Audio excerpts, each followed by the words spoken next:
सबको जय मसीह की। Praise the Lord. जय प्रेज द मसीह। लॉर्ड। हम अभी यशायाह का छठा अध्याय हम देख रहे हैं। और हम आज हमारा यशायाह का तीसरा पाठ, जिसका पांचवा दिन जिसको हम कहते हैं। पांचवा दिन हमारा कंक्लूडिंग डे होता है किसी भी लेसन का, किसी भी पाठ का। और आज हमने पांचवें दिन में कंक्लूजन को देखना है कि छठे अध्याय में असल में मूल जड़ समस्या का कारण क्या है। कि परमेश्वर भी आरोप लगा रहा है, ये लोग ढीठ हैं, ये लोग सुनते नहीं। यशायाह को भी दर्शन होता है। यशायाह भी कहता नहीं सुनते ये लोग बात किसी की, मैं भी पापी हूं, मैं भी इनके जैसा हो गया हूं, मेरे भी होंठ ऐसे ही हैं, मैं भी ऐसे ही करता हूं। और फिर प्रभु ने क्या कहा यशायाह को, 9वीं और 10वीं आयत को देखेंगे। ठीक है। यशायाह 6 और उसकी 9वीं और 10वीं आयत को देखेंगे। क्या लिखा उसने। 6 की 9 में लिखा है, हम्म। उसने कहा, जा और इन हम्म। लोगों से कह, हम्म। सुनते ही रहो परंतु ना समझो, हम्म। सुनते ही रहो परंतु ना बूझो। हाँ। इन लोगों के मन को मोटा और उनके कानों को भारी कर और उनकी आंखों को बंद कर, ऐसा ना हो कि वे आंखों से देखें और कानों से सुने और मन से बूझें और मन फिराएं और चंगे हो जाएं। यशायाह 6 का 9 से 10 में कहता है कि ऐसे लोगों को, क्योंकि पता है उसको ये ढीठ है, पता है उसको कि तुम उनसे कह दो। 9वीं आयत में कहता है, 9वीं आयत में वो कहता, उसने कहा यानी प्रभु ने कहा, जा इन लोगों से कह दे, सुनते ही रहो परंतु ना समझो।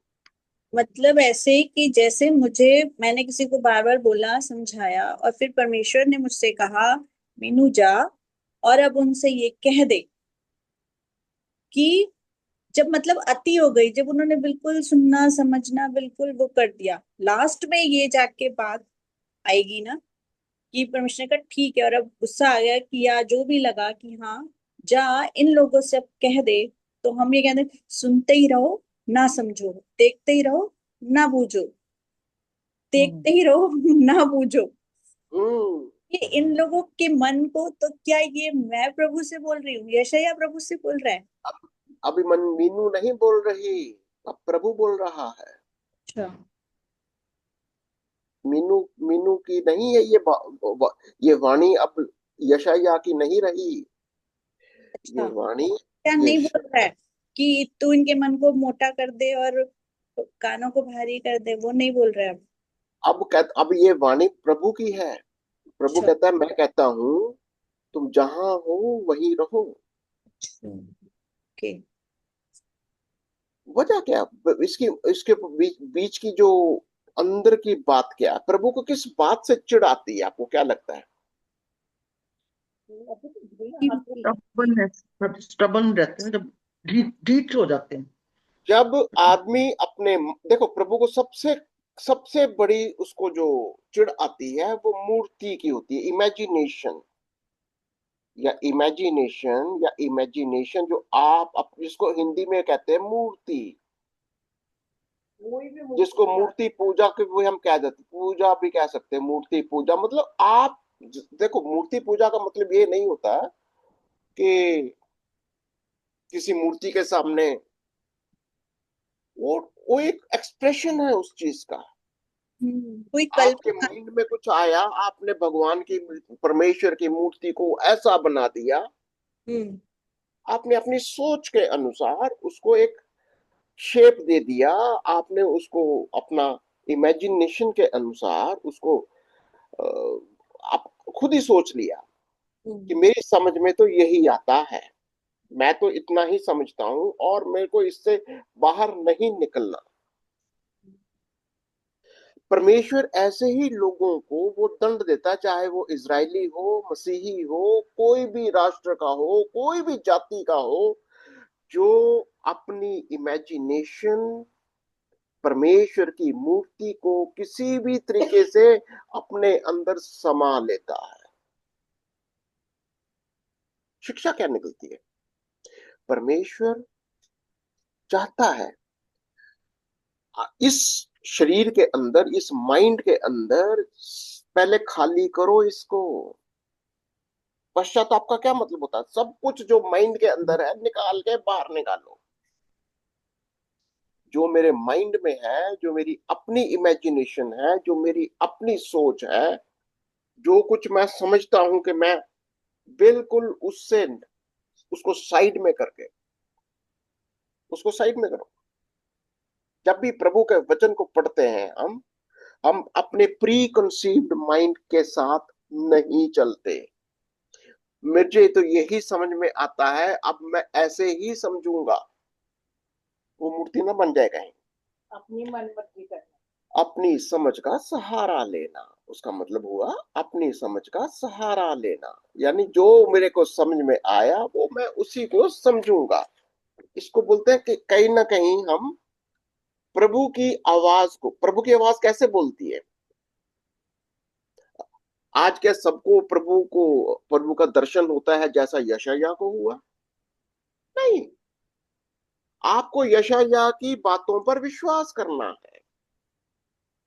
अगर कुछ लोग कहते होंगे यशायाह को दर्शन हुआ, हमें तो नहीं हुआ, तो विश्वास नहीं करोगे कि यशायाह को दर्शन हुआ? करेंगे।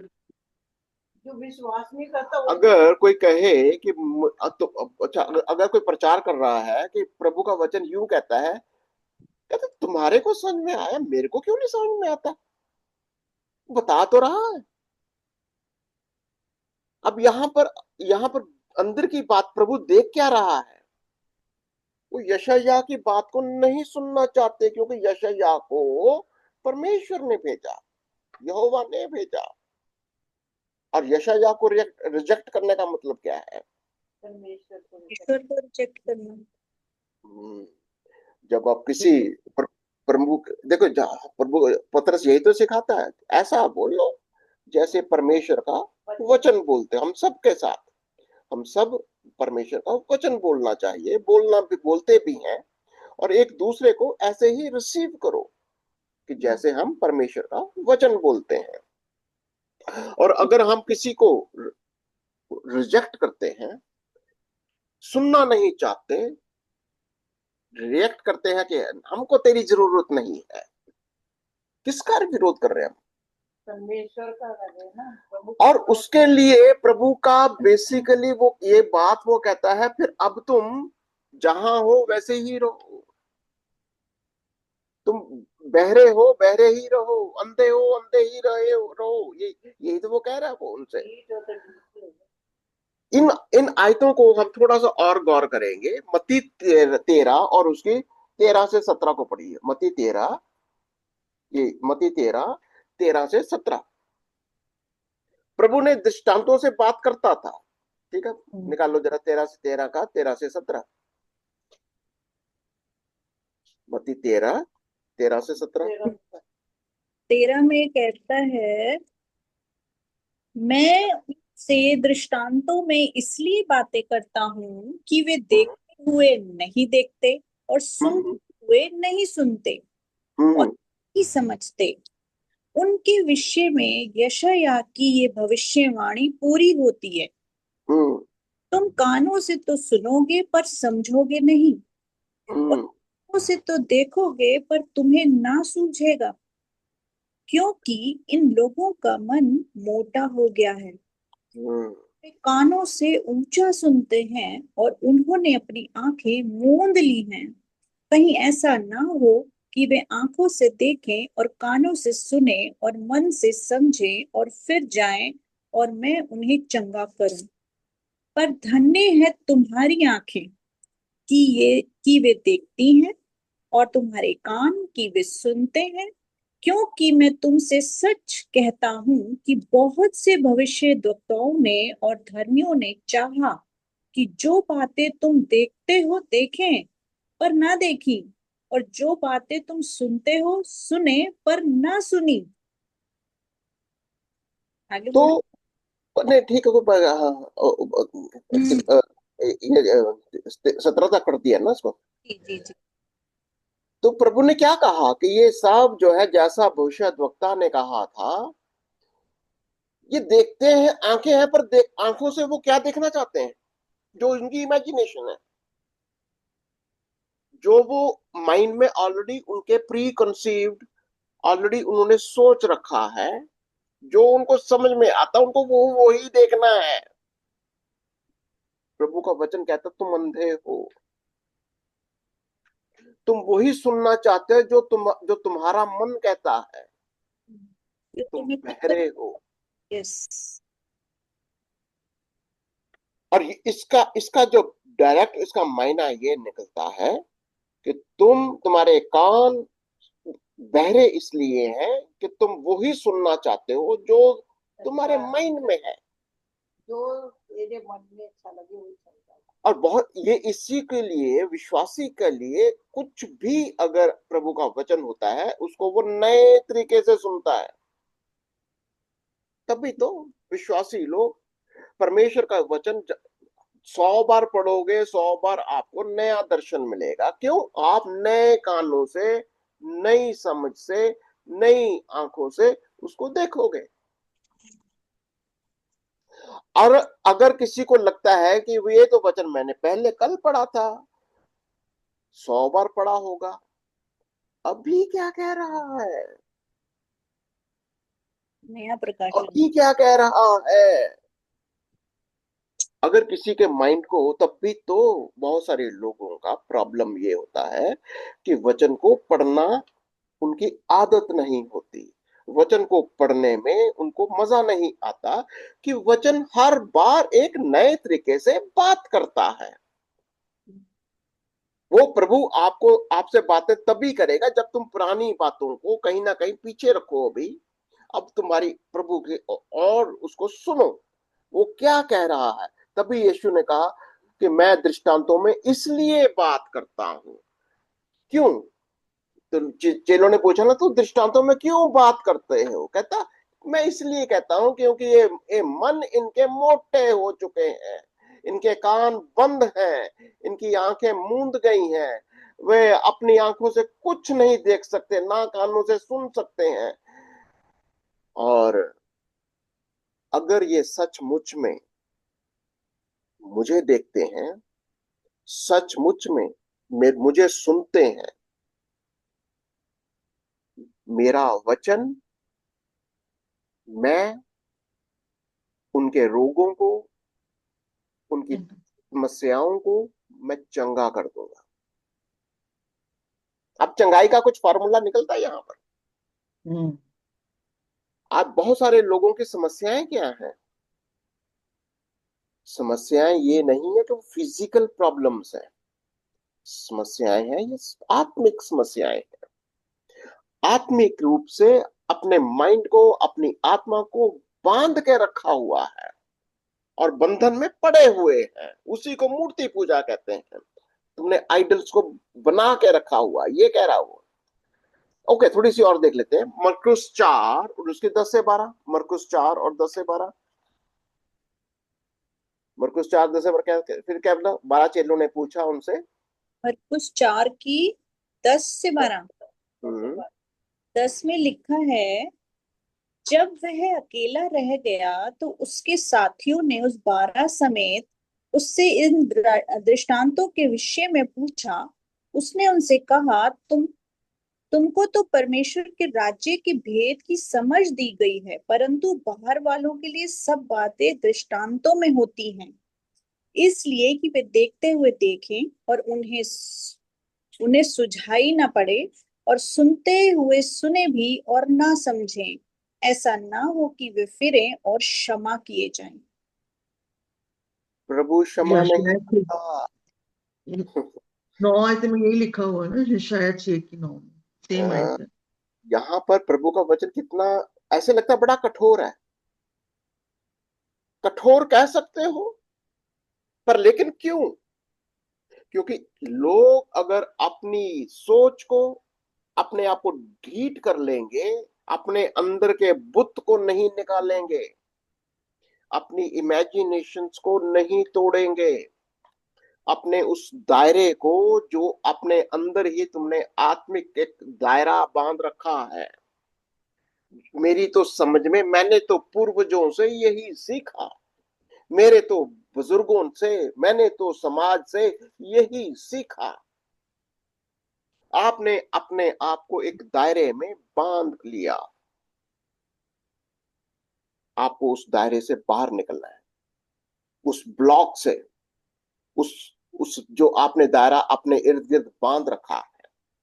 और अगर आप उस दायरे में रहना चाहते हो, प्रभु भी आपसे खुलकर बातें नहीं करता। चेलों ने पूछा, तो दृष्टांतों में बातें क्यों करता है? कहता है, मैं बस ऐसे ही करता हूं। क्यों? क्योंकि तुम्हें दिया गया है, तुम विश्वास करते हो, और इसीलिए मैं तुमसे खुल्ला खुल्ला खुल्लम खुल्ला बातें करता हूं, इनके साथ नहीं। 11 में जैसे लिखा है, तुमको तो परमेश्वर के राज्य की भेद की समझ दी गई है, हम्म परंतु बाहर वालों के लिए सब बातें दृष्टांतों में होती हैं। हम्म उनके लिए सारी चीजें जो है एक मिस्ट्री है, एक ऐसा भेद है जो उनकी समझ में नहीं आएगा। अपने अपने लेवल से वो समझना चाहते हैं, अपने अपने तरीके से वो मतलब निकाल लेंगे, जो ठीक है। वो उनकी उनकी उनकी लिमिटेशन वही रहेगी कि वो अपने। आगे देखते हैं, लूका 8 उसके 9-10, लूका 8 और उसके 9-10। लूका 8 और उसके 9-10 में कहता है, लूका जब आठ चेलों ने, हाँ, आठ की लूका 8 की 9 में कहता है, उसके चेलों ने उससे पूछा कि इस दृष्टांत का अर्थ क्या है। हम्म, उसने कहा, तुमको परमेश्वर के राज्य के भेदों की समझ दी गई है, पर औरों को दृष्टांतों में सुनाया जाता है, इसलिए कि वे देखते हुए भी ना देखें और सुनते हुए भी ना समझें। क्यों? अब देखिए, जब प्रभु का वचन बार बार बार बार एक ही बात कहता है, इसका मतलब क्या होता है? वो आप बहुत सीरियस है इस मामले में। अगर तुमने अपने माइंड को इतना हट्टी बना लिया है, और ज्यादातर ये प्रॉब्लम क्या होती है, उस लोग सोचते हैं ये मेरा हट, मेरा विश्वास है। ये विश्वास नहीं होता, ये तुम्हारा अपना हटीलापन होता है। अपने मन को कहीं ना कहीं एक दायरे के अंदर, एक मूर्ति के अंदर, एक कठोरता के अंदर बांध रखा है। और ऐसे लोगों से प्रभु का वचन ये कहता है कि उनसे बात नहीं करता, उनको नहीं समझाता, उनसे बहुत सारी बातें छिपी रहती हैं। परमेश्वर के राज्य की बातें एक मिस्ट्री रह जाती है, परमेश्वर का एक रहस्य जान होता है। Everything is a mystery for them. उनको नहीं समझ में आते, देखते हुए भी नहीं समझते। इंटरेस्टिंग, यूहन्ना 12 और उसकी 37 से लेकर लेकर 41 तक देखें। यूहन्ना 12 और उसकी 37 से 41 तक, और 41 आयत पर थोड़ा फोकस करेंगे। यशायाह ने क्या, यहाँ पर हम जो आपसे बात कर रहा था, पहली बात 37 से 41, यूहन्ना 12 और उसकी 37 से 41। यूहन्ना 12 और 37 में लिखा है, उसने उनके सामने इतने चिन्ह दिखाए, तो भी उन्होंने उस पर विश्वास ना किया, हम्म ताकि यशायाह भविष्यद्वक्ता का वचन पूरा हो, जो उसने कहा, हे प्रभु, हमारे समाचार का किसने विश्वास किया है, और प्रभु का भुजबल किस पर प्रकट हुआ है।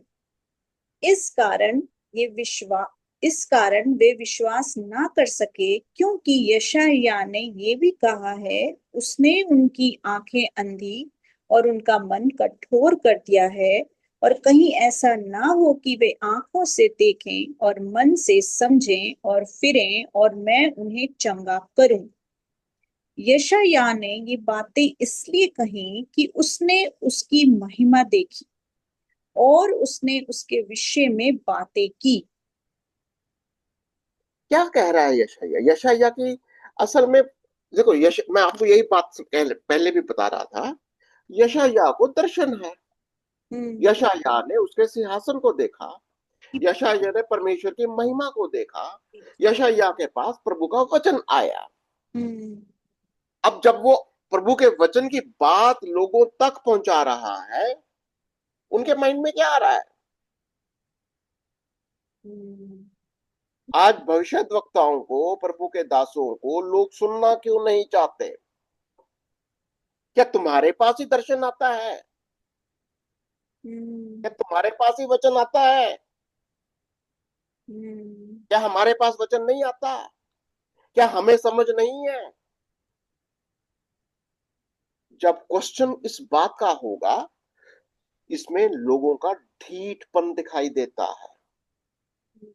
यशायाह को स्पेशल दर्शन दिया गया है कि जाकर इनको मेरा ये दर्शन बता दे, जो मैं तेरे को बता रहा हूं, जो तूने सुना है, जो तूने देखा है, इनको बताओ। पर लेकिन यशायाह क्या कहता है? जब मैंने इनको ये वाला दर्शन बताया, नहीं सुना। यही क्वेश्चन हम लोगों का भी तो है। हम भी तो परमेश्वर का सुसमाचार जब सुनाते हैं कि परमेश्वर बहुत महान है, जीवित है, तो कहते हैं वही बात की, क्योंकि हमने महिमा देखी है, हमने उसके प्रेम को चखा है, हमें पता है, लेकिन सामने वाले का तो बिल्कुल ब्लैंक है, उसे तो कुछ पता ही नहीं। शरीर ये है ना, जब तक हम शरीर में रहते नहीं समझ सकते। हाँ, तो यही क्वेश्चन हमारा भी है कि हे प्रभु, हमारे समाचार का किसने विश्वास किया? हाँ। हम्म इसका और मतलब यात्रा का दर्शन हमारे पास भी तो है फिर। हम्म बिल्कुल, अगर आपने विश्वास किया, ये यशायाह का दर्शन आपके पास भी है। जब आप यशायाह की बात करोगे, तो प्रभु आपके द्वारा लोगों से बात कर रहा है, मेरे द्वारा लोगों से बात कर रहा है। यस। पर लेकिन अगर सामने वाला ये सोचने लग जाए कि तुम्हारे पास ज्यादा दर्शन आता है, क्या हमारे पास दर्शन नहीं आता? क्या प्रभु हमसे बातें नहीं करता? और जैसे ही ये सोच आएगी किसी के माइंड के अंदर भी, आपने अपने कानों को बहरा कर लिया। संदेह कर लिया ना, शक कर लिया उसकी बातों पे। नहीं सुनाई देगा।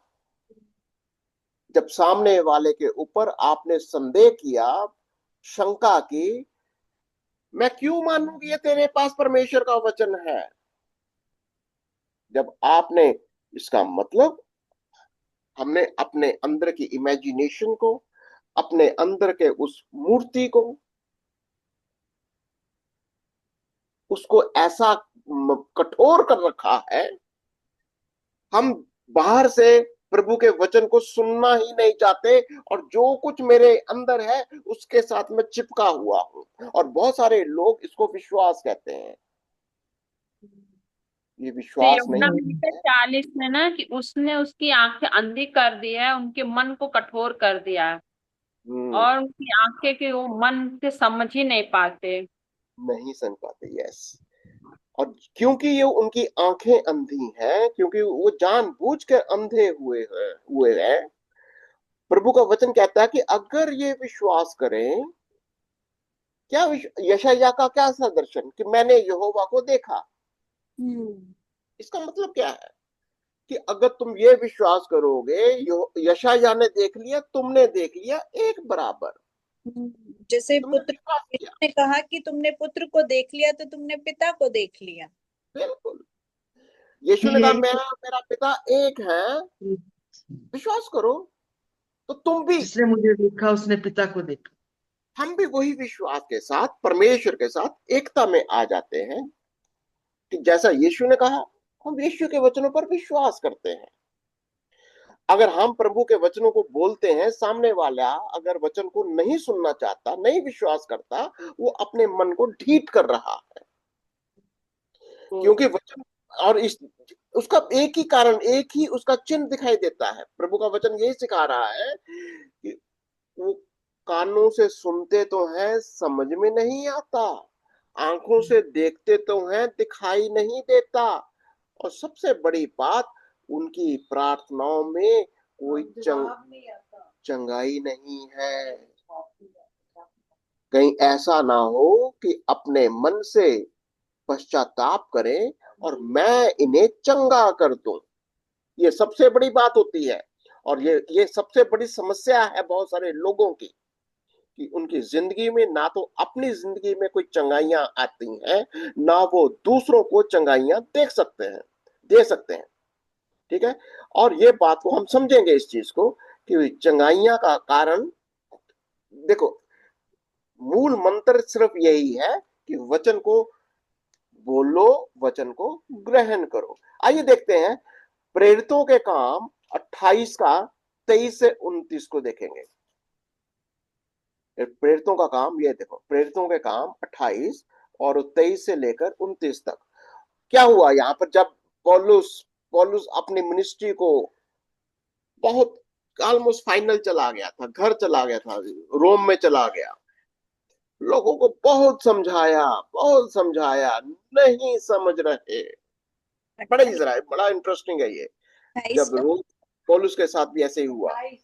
रोमियो प्रेरितों के 28 और उसकी 23 से लेकर 29 तक। 23 में कहता है, तब उन्होंने उसके लिए एक दिन ठहराया और बहुत से लोग उसके यहाँ इकट्ठे हुए।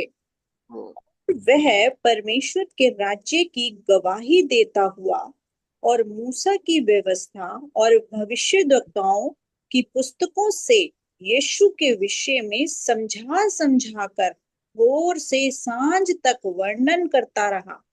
हम्म, तब कुछ ने उन बातों को मान लिया और कुछ ने विश्वास ना किया।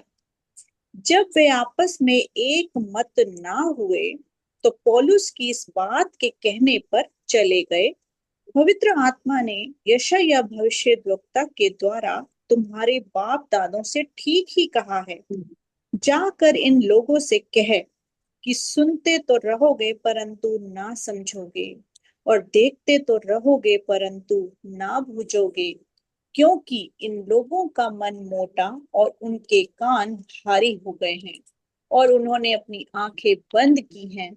ऐसा ना हो कि वे कभी आंखों से देखें और कानों से सुने और मन से समझें और फिरें और मैं उन्हें चंगा करूं। क्या लग अतः रहा है? कितनी जगह ये सारी, कितने चैप्टर्स में ये सारी बातें, मतलब ये प्रॉब्लम वही मुझे उत्पत्ति से प्रकाशित वाक्य तक है। सब जगह आगे भी होगा। 29 आयत को पढ़िए जरा ध्यान से। 28 भी पढ़ लेते, 28 की पढ़ी मैंने। अतः तुम जानो कि परमेश्वर के इस उद्धार की कथा अन्य जातियों के पास भेजी गई है और वे सुनेंगे। जब उसने ये कहा तो यहूदी आपस में बहुत विवाद करने लगे और वहां से चले गए।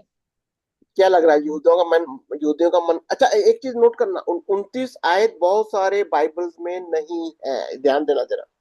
अच्छा, हाँ, बड़ा इंटरेस्टिंग है ये। क्यों नहीं? आपके बाइबल में लिखा हुआ है कि कई बाइबल्स में 29 आयत गायब है। मालूम है क्यों? क्यों? इस क्योंकि बात लोग पर विश्वास। बहुत सारे मसीही विश्वासियों ने भी विश्वास नहीं किया, हम्म, कि प्रभु मन को मोटा कर देता है, तुम्हारे मन को ढीठ कर देता है। अगर आप अंग्रेजी की बाइबल में देखोगे तो कई, अगर आप इंटरनेट पे देखोगे तो 29 ब्लैंक है। अच्छा। मैं बड़ा हैरान हो गया, 29 ब्लैंक क्यों? 29 वर्ष। बस 29 का बहुत सारे लोग छोड़कर चले गए। हम्म। क्यों छोड़ गए? क्यों लोगों का ये सोच कि प्रभु उनके मनों को मोटा कर देता? क्योंकि यहूदियों के मनों में एक मूर्ति, एक इमेजिनेशन, एक कल्पना, एक हट्टीलापन उनके मनों में इतना हावी था कि वो उसको, उसके ऊपर वो, वो परमेश्वर के वचन को सुन ही नहीं सकते। जब पौलुस उनको वचनों से, मूसा की किताबों से अभी हम भी क्या करते हैं, सुबह से लेकर शाम तक किसी न किसी तरीके से परमेश्वर के वचन को सुनाते रहते हैं। सही कह रहे हो। पौलुस भी ऐसे ही करता होगा कहीं। आजकल तो हमारे पास इंटरनेट है, वो तो पता नहीं बेचारा घर में बैठकर कैसे करता होगा। लिखा है, यीशु के विषय में समझा समझा कर भोर से सांझ तक वर्णन करता रहा। पूरा दिन उसमें लगा रहता था। तो कितना इंटरेस्टिंग है ये। तो बताइए मेरे को यहाँ से कि क्या प्रॉब्लम थी। अब सवाल ये है कि क्यों नहीं सुनते। मैं आज इस पॉइंट पे थोड़ा सा फोकस करूंगा। क्यों, व्हाट इज द प्रॉब्लम, क्यों, कोई इसका क्वेश्चन उनके माइंड में क्यों क्यों नहीं सुनना चाहते वो। आज भी लोगों की समस्या क्या है।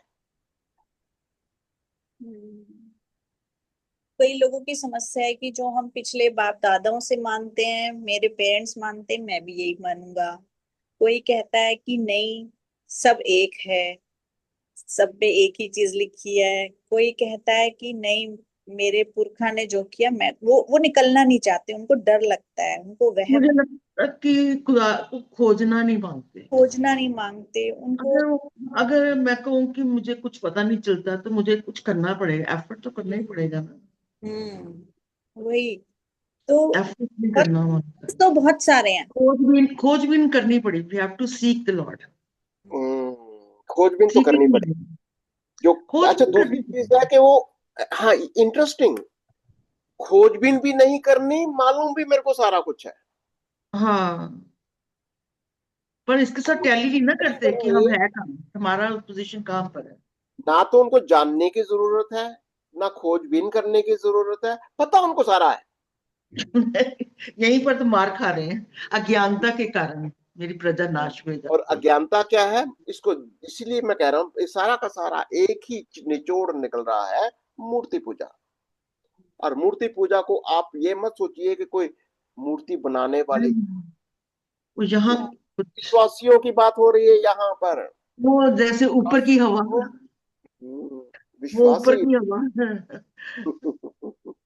ये ऊपर की हवा, ये जो अपने माइंड के अंदर, आपने अगर आप किसी किसी भी, कई लोगों की बड़ी प्रॉब्लम होती है डॉक्ट्रिन्स के ऊपर। एक डॉक्ट्रिन में लेकर ऐसा बैठे हुए होते हैं, अब उनको दूसरे का सुनना ही नहीं चाहते।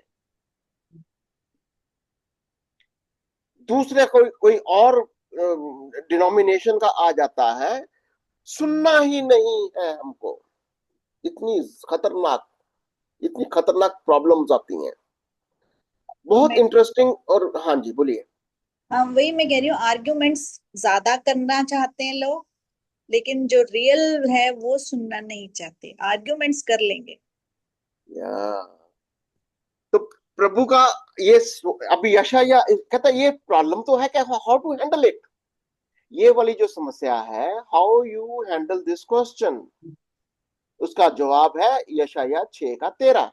यशाया 6 का 13।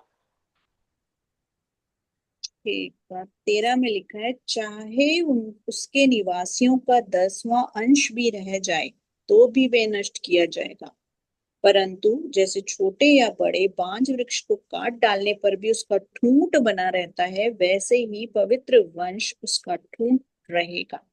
पवित्र वंश कौन सा है? जो ये लोग सिंपल, जो सिंपल मन के साथ हम्म, प्रभु को अपनी आत्मा से देखते हैं, विश्वास से देखते हैं, और अपने मन के अंदर की अपनी कल्पनाओं का सहारा, नहीं अपनी लेते। सोच का सहारा नहीं लेते। जब परमेश्वर का वचन आता है, बड़ी इज्जत के साथ परमेश्वर के वचन को सुनते हैं, उसके ऊपर मनन करते हैं। और अगर प्रभु का वचन आपको तोड़ता है, आपको बताता है कि तुम कहीं ना कहीं गलत हो, वो पश्चाताप करते हैं। जब वो पश्चाताप करते हैं, परमेश्वर के वचन को ग्रहण करते हैं, मतलब यीशु को ग्रहण करते हैं, प्रभु उनको चंगा कर देता है। आज हीलिंग की सबसे असली जड़ ये है। हीलिंग मिनिस्ट्री आज बहुत सारे लोग करना चाहते हैं, पर हीलिंग मिनिस्ट्री की असली जड़ ये है कि लोगों को पता ही नहीं है कि पश्चाताप क्या चीज है। कि तुम्हारी आदतों को छोड़ना पश्चाताप का मायना नहीं है। पश्चाताप का मायना है माइंड के अंदर तुम्हारी जो भी इमेजिनेशंस हैं कि हु इज गॉड, परमेश्वर कौन है, अगर आप अपने माइंड में कुछ ही बनाकर बैठे हुए हो और प्रभु का वचन आपको कुछ और बता रहा है और नहीं सुनना चाहते, नहीं ग्रहण करना चाहते, आपने अपने आप को ढीठ कर लिया है।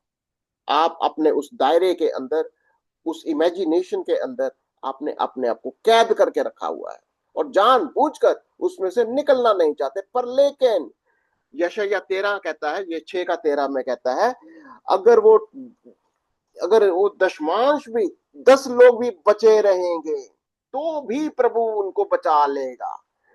ठीक है, उस तने के होंगे जो फिर से फूट निकलेगा। प्रभु का, प्रभु उसको उसको उसको भीड़ नहीं चाहिए। देखो, उसने कहा बहुत चौड़ा है ये रास्ता और बहुत सकड़ा है वो मार्ग जो परमेश्वर के राज्य की ओर लेके जाता है। बहुत सारी भीड़ है जो चौड़े रास्ते से जा रही है, अपने तरीके से जा रहा है, पर लेकिन परमेश्वर का वचन बड़ा सकड़ा है। आपको अपने तरीके से, अपने इमेजिनेशन से, अपनी सोच से नहीं चलना, बल्कि परमेश्वर के वचन को सुनना है और आज्ञाकारिता में उसका पालन करना है, ये कह रहा है वो। और चाहे वो 10वां अंश ही रह जाए, प्रभु उसको बचाएगा। ठीक है, और बहुत सारी बातें हैं जो कि प्रभु का वचन सिखाता है। मत्ती 7 और उसकी 13-14 देख लेते हैं। मत्ती 7:13-14 कहते सकड़े मार्ग से प्रवेश करो, यही मैं कह रहा था अभी। मत्ती 7 और उसका 13 और 14।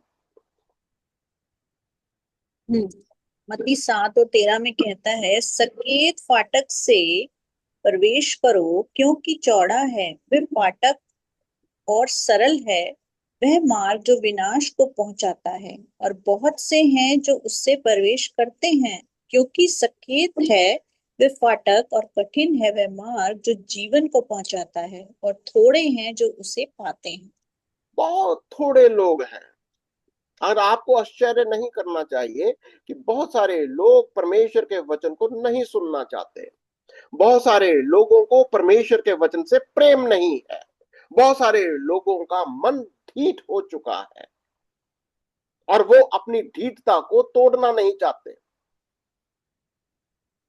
और कोई इसमें, प्रभु का वचन यही तो कह रहा है कि अगर तुम अपने आप को बदलते, अपने आप को तोड़ते, पश्चाताप करते, मेरे प्रवचन को ग्रहण करते हो, मैं तुम्हें चंगा कर देता।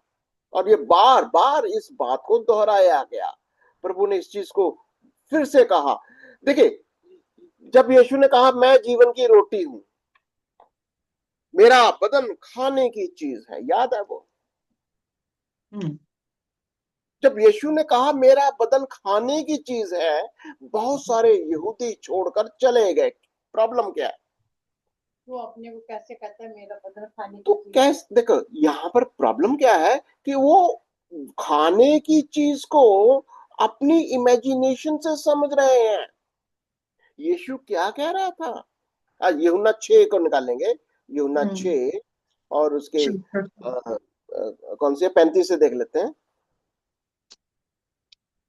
35 से देख लेते हैं, 35 से 45 तक देख लो।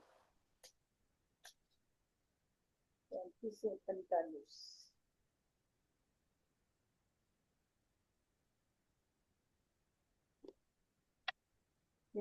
पढ़ रही हूँ। कौन सा? 6 का 35 से? मैंने हाँ। निकाल लिया। 35 से 37 पढ़ना पड़ता। 45। 45। यीशु ने उनसे कहा, जीवन की रोटी मैं हूँ, जो मेरे पास आता है वह कभी भूखा ना होगा, और जो मुझ पर विश्वास करता है वह कभी प्यासा ना होगा। 36। परंतु मैंने तुमसे कहा था कि तुमने मुझे देख भी लिया है तो भी विश्वास नहीं करते। जो कुछ पिता मुझे देता है वह सब मेरे पास आएगा, और जो कोई मेरे पास आएगा उसे मैं कभी ना निकालूंगा, क्योंकि मैं अपनी इच्छा नहीं वरन अपने भेजने वाली की इच्छा को पूरा करने के लिए स्वर्ग से उतरा हूँ।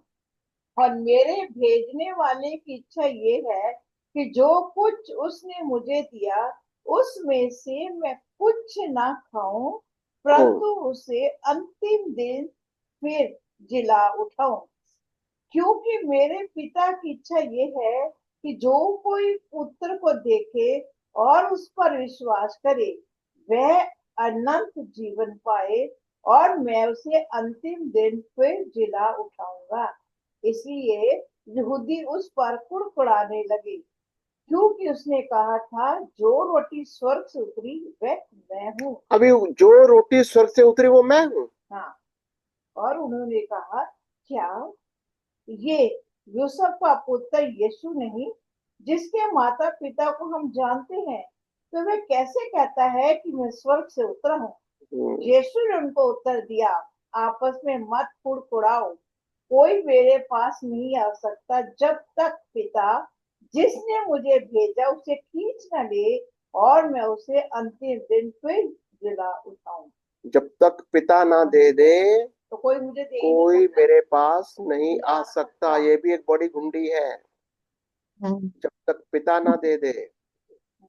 45 में कहता, विशेषताओं के लेखों में ये लिखा है, वे सब परमेश्वर की ओर से सिखाए हुए होंगे, जिस किसी ने पिता से सुना और सीखा है वह मेरे पास जो आता है। पिता से सीखता है वो ही मेरे पास आता है।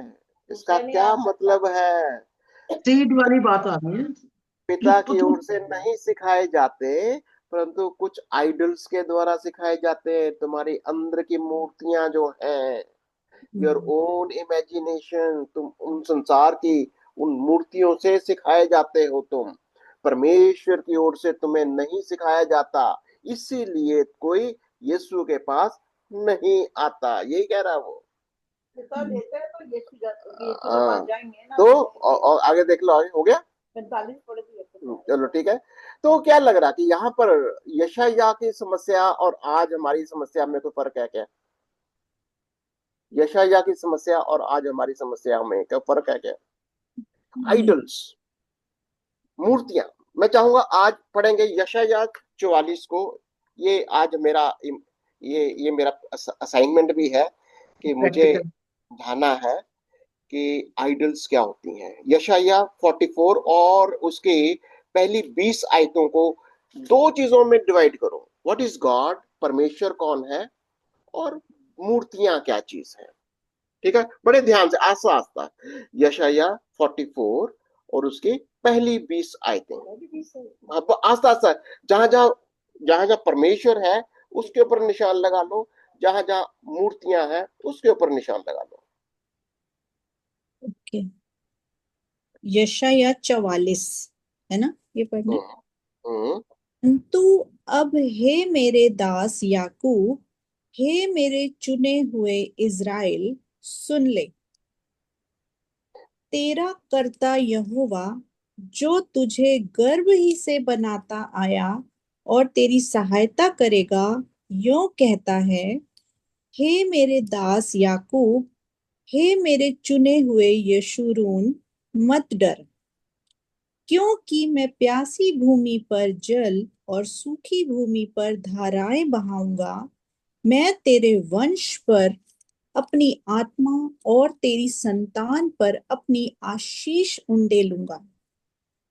वे उन मजनुओं के समान बढ़ेंगे जो धाराओं के पास घास के बीच में होते हैं।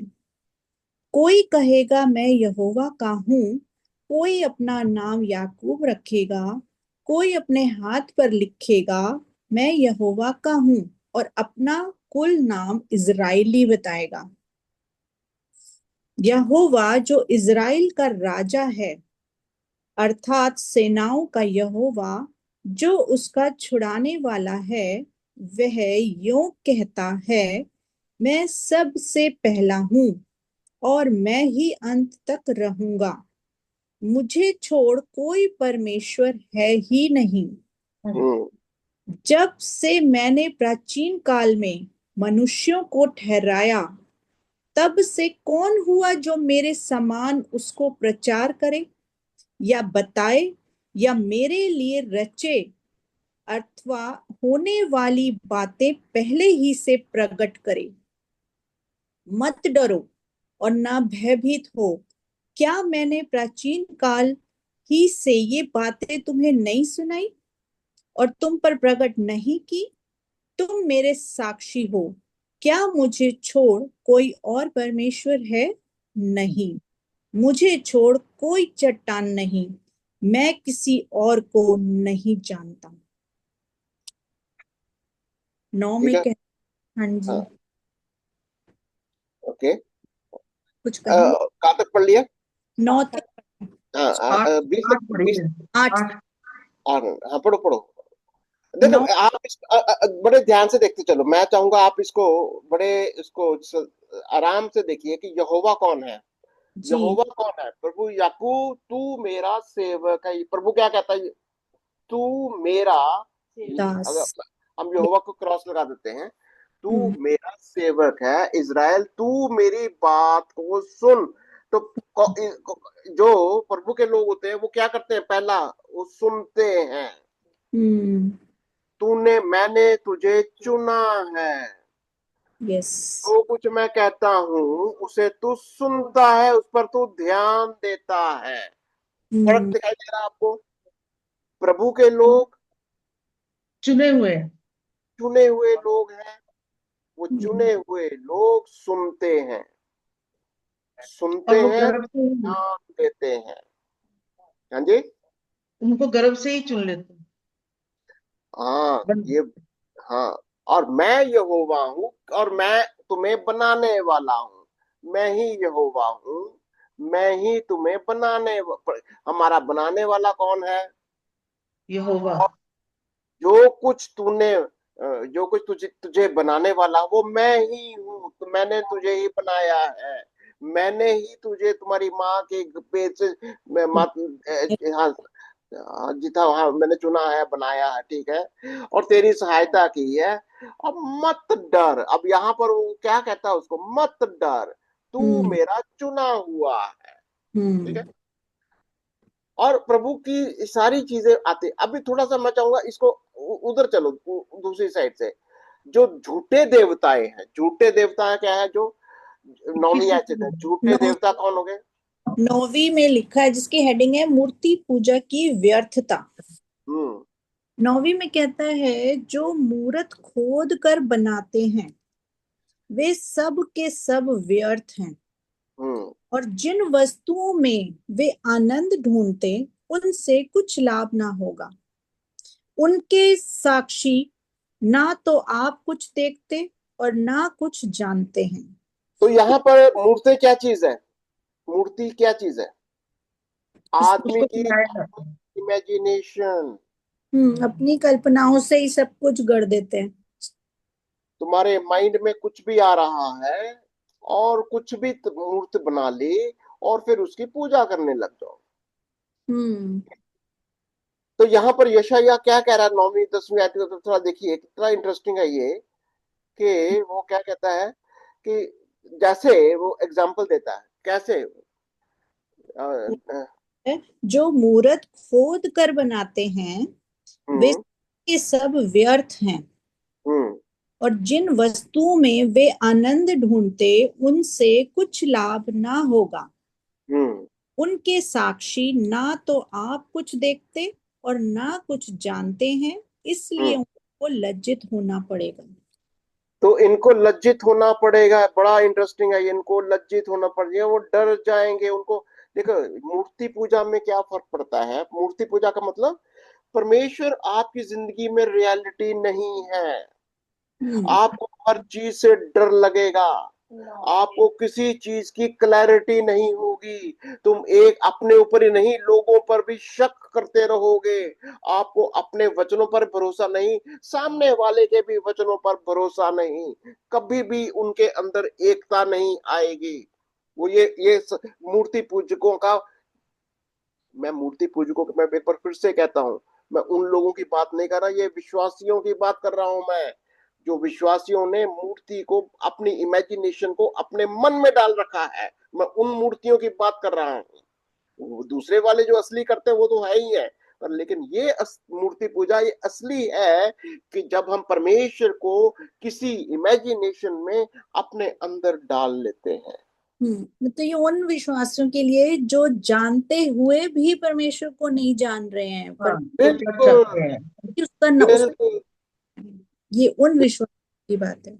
यस, उनकी बात हो रही है यहाँ पर। कई बार हम ना सीधा हम चले जाते हैं उन लोगों अन्य जातियों के लिए, पर लेकिन ये बात उनकी हो रही है जो विश्वास में होते हुए भी मूर्ति पूजक हैं।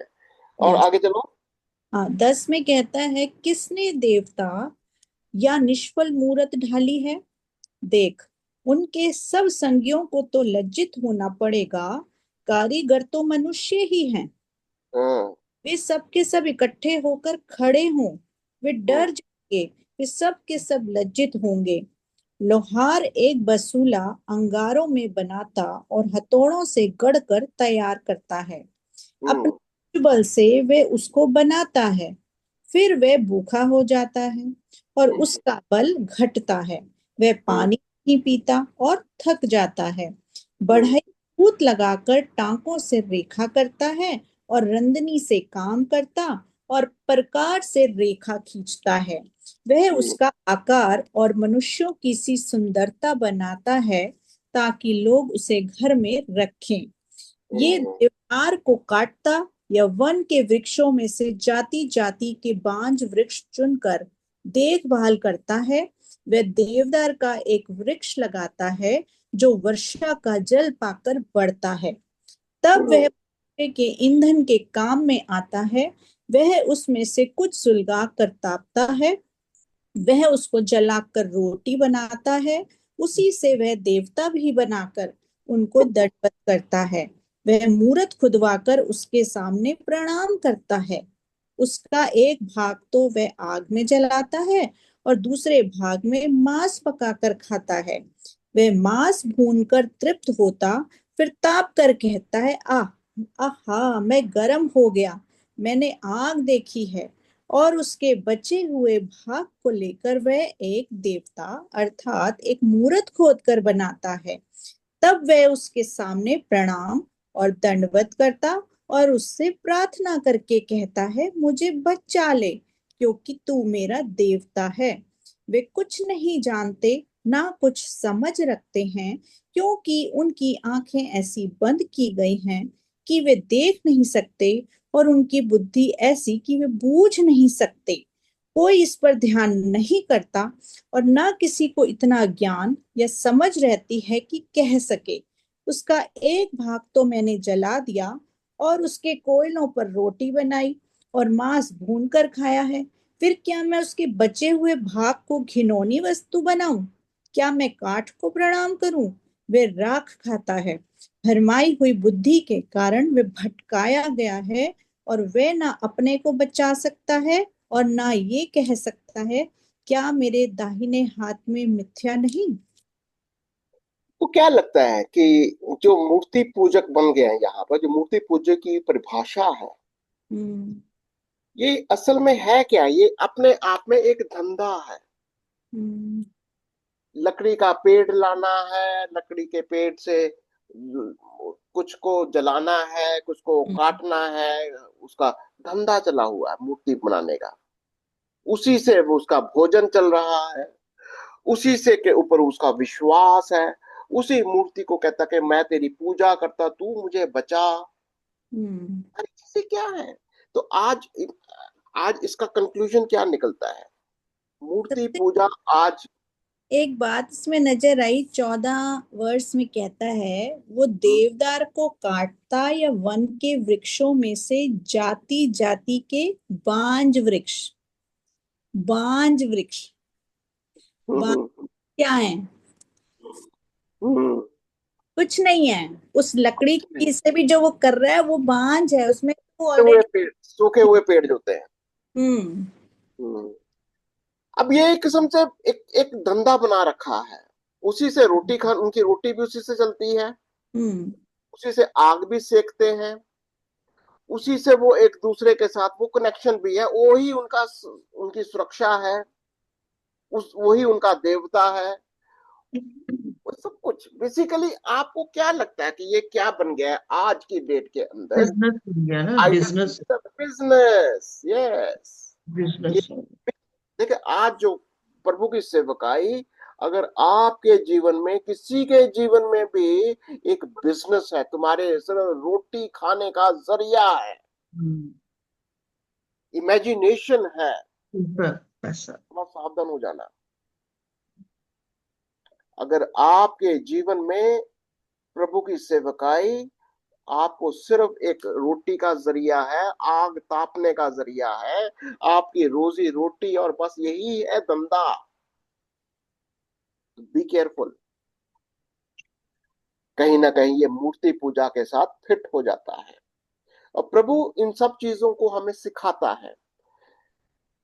अगर हम इन संसार की चीजों की इस इमेजिनेशन में, इन मूर्तियों में अपने आप को ढालते जाएंगे, हम भी मूर्तियों के जैसे हो जाते हैं। आंखें हैं पर देख नहीं सकते, कान है पर सुनाई नहीं देता, मुंह है पर बोल नहीं सकते।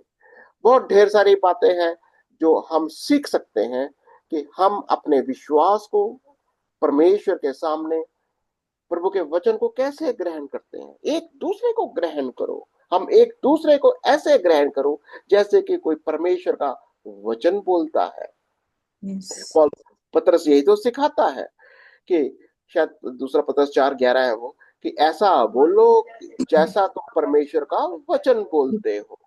और अगर आप एक दूसरे को ग्रहण नहीं करते तो कहीं ना कहीं हम अपनी ही इमेजिनेशंस में, अपनी ही किसी मूर्ति में ढीठ बनकर बने रहे हैं। अगर आपके पास कोई भी कमेंट्स है, कुछ भी आपको और सवाल आता है इस विषय के ऊपर, या यशायाह 6 तक जो हमने सीखा, आप जरूर लिख सकते हो, आप हमारे से पूछ सकते हो। हम सारा कोशिश करेंगे कि आपके सारे सवालों का जवाब भी दे दें, और हम आपके लिए प्रार्थना भी करेंगे। प्रभु आपको बहुत आशीष देगा। हम सब, आइए हम सब मिलकर प्रार्थना करते हैं। धन्यवाद प्यारे पिता, धन्यवाद, धन्यवाद यीशु राजा, धन्यवाद आपकी इस उपस्थिति के लिए प्रभु जी। धन्यवाद करते परमेश्वर आपकी महान उपस्थिति में प्रभु जी। आज आपने हमें कितनी सारी बातें समझाई और फिर से आपने हमें यही समझाया कि आप ही एकमात्र सच्चे परमेश्वर हैं।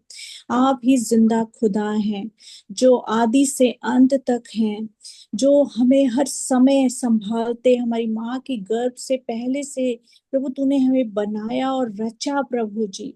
तूने कहा मैंने तुम्हारे लिए सारी बातें कर दी। हे मेरे इज़राइल, मेरे लोगों, मेरे बच्चों, सुनो मैं तुमसे क्या कहता हूँ। अपने कानों को खोलो प्रभु जी, अपने कानों को आपने कहा कि खोलो, अपने मन को खोलो, पश्चाताप करो ताकि तुम बचाए जाओ। प्यारे परमेश्वर, आपने कितनी बार प्रभु जी, हमने आज वचन में पढ़ा कि हर चैप्टर में लिखा है प्रभु, क्योंकि आप इतना प्रेम करते हो अपने बच्चों से कि आप चाहते हो कि कोई नाश ना हो, लोग आप पर विश्वास करें, आपके बच्चे आपको प्रेम करें जैसा आपने उनसे प्रेम किया प्रभु जी। मेरे खुदा मैं धन्यवाद करती कि इस समय प्रभु जी तूने अपनी प्रेम भरी बातों को, इन गूढ़ बातों को प्रभु तूने हम पे जाहिर किया प्रभु। धन्यवाद करती प्यारे परमेश्वर। और खुदा मैं प्रार्थना करती प्रभु कि जिन लोगों ने अभी तक तेरा वचन नहीं सुना है प्रभु जी, मेरे खुदा उनके मनों को प्रभु जी टाइम रहते तो खोल दे प्रभु। आपका वचन कहता है कि पिता जब तक ना छुए, पिता जब तक ना बुलाए, तब तक कोई पुत्र के पास नहीं आ सकता। आज हमने फिर यही वचन पढ़ा प्रभु जी।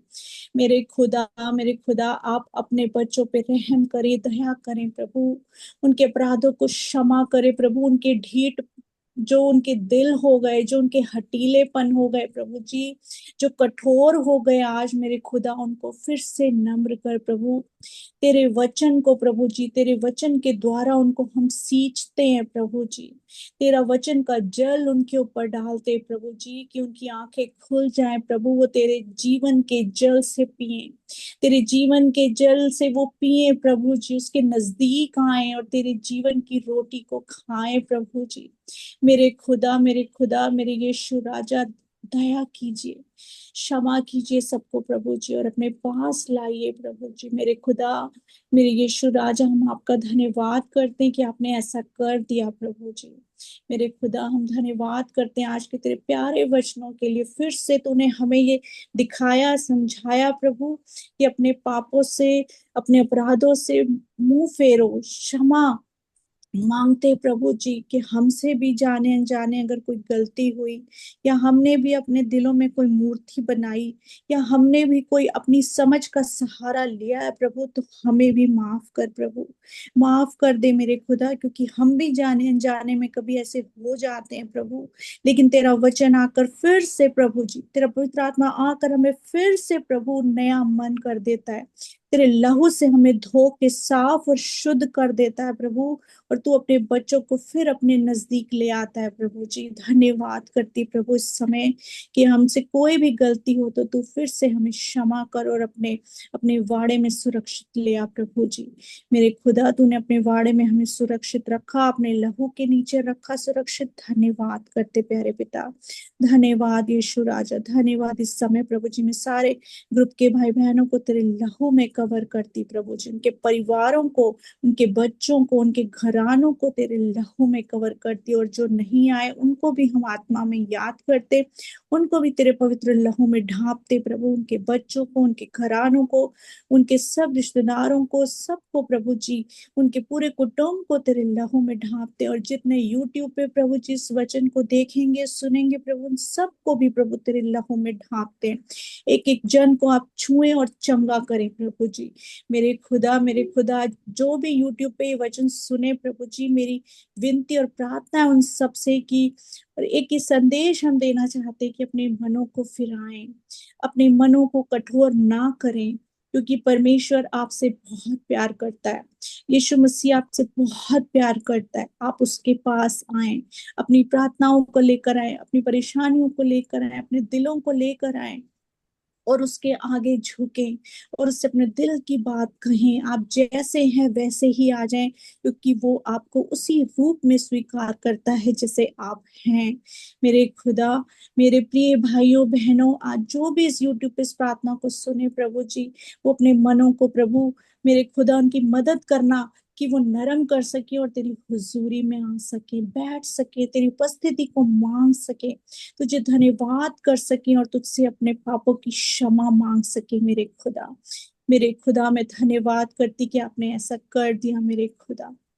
इस समय पास्टर जी को, आंटी को भी तेरे लव में छुपाती प्रभु, जिनके द्वारा प्रभु जी आपने हमसे बात की मेरे खुदा, जिन्होंने हमें सिखाया, बताया प्रभु जी कि कैसे लोगों के मन कठोर हो जाते, कैसे कान, कैसे मन, कैसे क्यों हो जाते प्रभु जी, क्योंकि वो अपनी समझ का सहारा ले लेते हैं, वो अपनी कल्पनाओं को मन में गढ़ लेते हैं और उन बंधनों में फंस जाते हैं जिससे वो निकल नहीं पाते। लेकिन मेरे खुदा, तू सब पे दया करने वाला है, तू सब पे अपना अनुग्रह करने वाला है, तू सबकी सहायता कर सकता है प्रभु, तेरे लिए कोई काम मुश्किल नहीं प्रभु, तू सबको छू और चंगा कर मेरे खुदा।